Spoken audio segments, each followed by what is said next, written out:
If I buy a djembe, it's because I want to dig. So you need to explain to me how it helps me dig better. But if you tell me, oh, it's a wonderful djembe, it is built on steel, it is made of, even let it be made of gold. My question as a customer is, so what? So I'm left with, so what? So always break down your solution into a way the customer understands how it helps them. Because why would anybody pay you money? Many business people, especially entrepreneurs, those who are doing very innovative things, they actually don't think they're salespeople. Uh, they think that their work is to develop the idea into something, an idea from being an idea into a product. And so you'll find so many people are like, oh, I have this idea. You can do this. And, I can tell you, there's no shortage of ideas. People have ideas. And some will even go ahead and sell the ideas to other people. But there are other people who actually execute the ideas.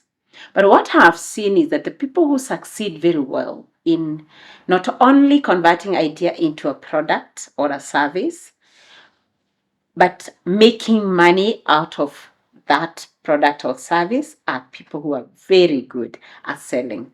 So once people become aware that entrepreneurship is about selling, it's because people don't understand what sales is. From my perspective, this is not academics. This is, I learned sales in the street. So the only sales I know is the one I've learned from the School of Hard Knocks. So we can call it sales from the School of Hard Knocks. For me, sales is being able to, to be available, or rather to make people want the product or the service that you're selling. And they are willing to pay you money to get it. So that is sales. Of course, other people define sales as, convincing. I tried that because I started my sales career as an insurance salesperson. And the first thing you're taught when you get into insurance, that insurance is not bought, it is sold. Basically meaning that insurance is a push product. And for me, it was such a turn off because I tried to push. I was coming from a career whereby people look for you. I was a trainer. Trainers, teachers, students go to teachers. Students will go to their trainers. Students go to universities to learn. And so I just show up in class and help them learn. But now I'm coming from training to selling insurance, where I'm being told now you're the one to go to them, and don't just go to them, push them, convince them. So when you see sales as a way of convincing, then that's why even entrepreneurs will hire people who are very talkative in the name of you're so talkative, you can sell. And my experience is that sales is not convincing. And therefore, sales is not for those who are talkative. Sales can only be done by people who listen. Because you want to listen so that you hear people's pains, you hear their aspirations, you hear their frustrations, you hear their happy moments. You want to hear what is it that is they're experiencing at the moment. And then you find out, can my product help maybe meet that aspiration or cure that pain or relieve it temporarily, or can it help reduce the frustrations? Now, once you know that, is then to just announce that, yes, I have a solution. I have this and it can help you solve this. Because imagine you go to a doctor's facility, and before you have just sat and the doctor say, I think you have cancer, and you haven't said anything. What would you feel?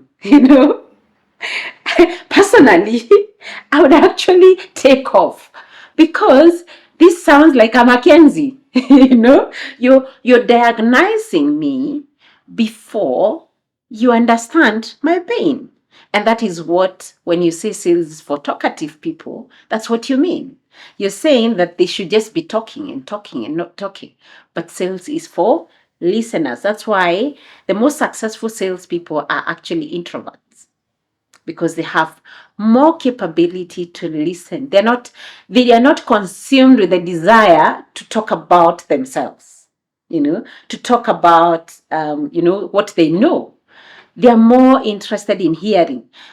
It could be because they fear to speak, but whatever it is that they listen. You see, when you're talking, you can't be listening. So sales is not convincing. I also look at sales as, so number one, you said it's not convincing. Number two is about listening to understand, so that you give a solution to whatever the problem or the pain or the aspiration that is there with your customer. And another thing I've realized is that because you're so consumed with your product as an entrepreneur, you actually imagine people really know it and they should just flock and buy. And that's why you see very beautiful products failing. Why do they fail? Because the owners get consumed. Like, it's a good product, and they use a lot of jargons to explain what the product is. And I'll give an example. I've met quite a number of people, even especially those who sell insurance. Let's even talk about those who sell insurance. So you will hear them use a lot of jargon, and they imagine that customers know, and understand what they are talking about. It's I don't know whether you've heard this song. There's a song that says, "Guess I'm too close to the mirror to see what you see." When you're so close to that product. And one of my friends used to tell me, so when I was sharing my frustration about, be smart and how people are not understanding, and she told me, "You're so close to it, you can't see, and you think that what you know, people know. So you have to get out. Even a coach need to be coached." Yeah. And so when, as an entrepreneur, you get so engrossed in building this product, you forget that you're not doing it for yourself. Remember, whatever product it is that you're building or service is not for you. You're not the consumer. So as you build, talk to your customers. Let them experience it. Let them pay you some money before you build completely. So that, because only when people pay for something, they give you a true commitment. Of course, there is this idea that, no, of course, you've already done research, online research, you've asked those questions. My friend, I've been an entrepreneur. What they say, and for them, they say, "Yes, I'll pay money." Give it to them. Now, only those who pay money are your customers, because you only know that somebody is your customer when they pay you money. If they're not paying you money, those are not your customers. So we've said that sales is not convincing. Sales is listening to understand and provide a solution. And you've also said that do not assume that customers know even what it is you offer. You have to be so clear. Somebody said, if you can't explain it to, some people say 4 years old, others say 8 years old. If you can't explain it to an 8-year-old, then you also don't know it. So break down what exactly you do into very simple language, and not just what you do in terms of benefits and all that. You want to explain it to your target customers in what it can do for them. Why? Because people buy things to achieve something. I will only buy a service either to achieve a goal, to meet an aspiration, or if it is a tool, if you're selling hardware, I'll only buy it to do something. If I buy a djembe, it's because I want to dig. So you need to explain to me how it helps me dig better. But if you tell me, "Oh, it's a wonderful djembe, it is built on steel, it is made of," even let it be made of gold. My question as a customer is, so what? So I'm left with, so what?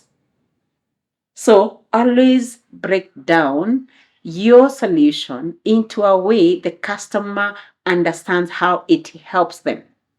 Because why would anybody pay you money?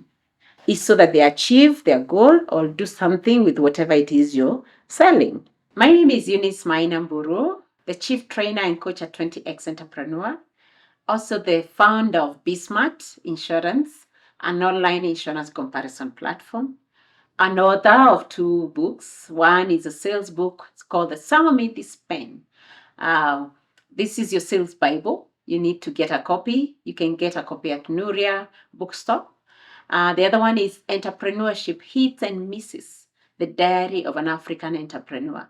Why I've written out this because I've gone through the journey. I understand, and I've shared my story. Is this content helpful to you? Please subscribe and let your friends and your family members subscribe, and let's spread this gospel of sales, because sales is the lifeblood of every business. And if the businesses are not selling, then they are dying. So please help save people's businesses. Let them learn how to sell. Share, share, share. Subscribe. Thank you. Thank you so much.